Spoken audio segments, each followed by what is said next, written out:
बे समाव मोनसे बिग ब्रेकिं निउज बाक्सानि सालबारिनि गबर्दनायाव बाला माफिया एरेस्ट खालामनो हादों। नंगौ, साबै मुंदांखा बाला माफियाखौ एरेस्ट खालामदों गबर्दना पुलिसा। 35 बोसोर बैसोनि नजरुल इस्लाम, 33 बोसोर बैसोनि शहीदुल इस्लाम, 32 बोसोर बैसोनि हासमुर रहमान, रहिम आली तालुकदार, 38 बोसोर बैसोनि आलिपुल आहमेदखौ एरेस्ट खालामदों।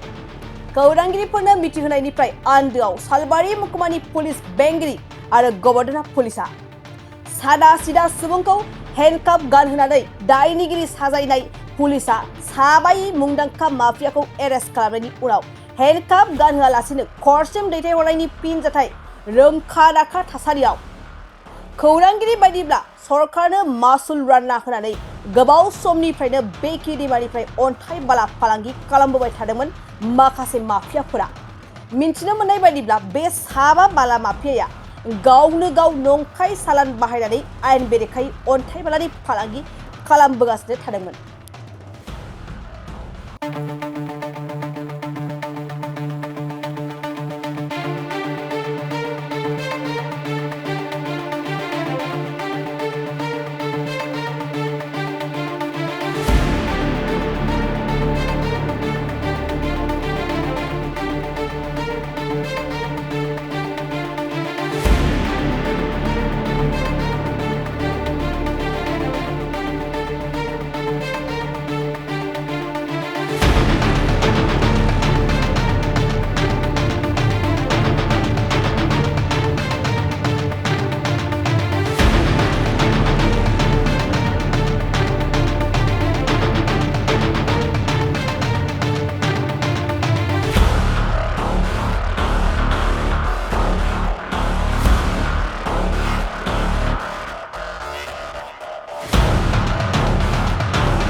बाजाज बाइक लानो गोसो गुदुं सुबुंफोरनि थाखाय मोजां खौरां।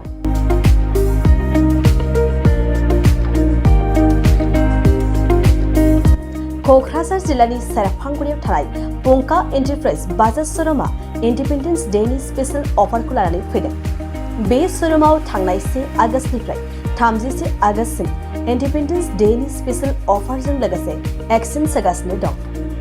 बायग्रा सुबुंफ्रा एसेल' बिबांनि रां होग्रोनानै प्लेटिनियानि गासैबो बाजाज सिटीनि गासैबो मडेल आरो पालसार 125नि गासैबो मडेलफोरनि बाइकखौ आरसि इन्सुरेन्स लाफानानै 10,999 रां बेसेनावनो लवेस्ट डाउन पेमेन्ट होनानै बाइक लानो हागोन। नोंथांमोना सेरफांगुरि आरो सराइबिलाव थानाय पंका एन्टारप्राइज बाजाज श'रुमाव इन्डिपेन्डेन्स डे स्पेशल अफारनि खाबुजों नोंथांनि लुबैनाय बाजाजनि बाइकखौ लांफैनो हागोन।